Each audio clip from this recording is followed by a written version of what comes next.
Nos Pobra fixo valoración hoxe do estado das negociacións co resto de forzas de cara a formar goberno. Con 5 edís, un máis que en 2015, a formación igualou ao Partido Popular no número de concelleiros, superándoos en número de votos. Aínda así non contan coa maioría suficiente para asegurar a investidura do seu candidato como alcalde. E visto, despois dos primeiros contactos tanto co Partido Socialista como co Bloque Nacionalista Galego, os apoios parecen improbables.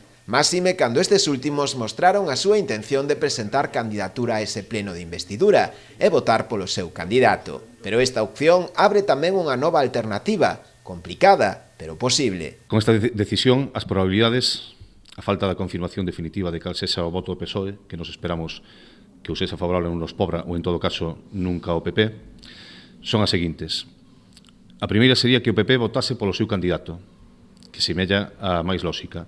Iso daríanos a alcaldía Nos Pobra.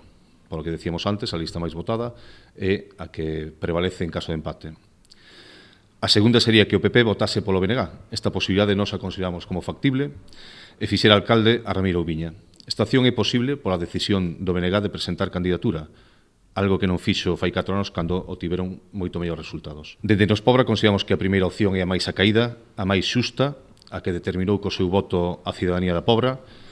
A segunda debería evitarse por parte das forzas chamadas de esquerda, ou por parte do PSOE, o BNG e por suposto, por Nos Pobra, e as que non queran apoiar directamente a nosa candidatura, pois polo menos que opten pola abstención ou por non presentar candidatura. Sabedores de que o voto do Partido Socialista é insuficiente, Nos Pobra agarda impaciente a asamblea do Bloque Nacionalista Galego desta fin de semana, que deberá posicionarse sobre o ofrecemento de establecer con eles un pacto de goberno. De non producirse un voto favorable, as opcións de revalidar a alcaldía quedarían no aire.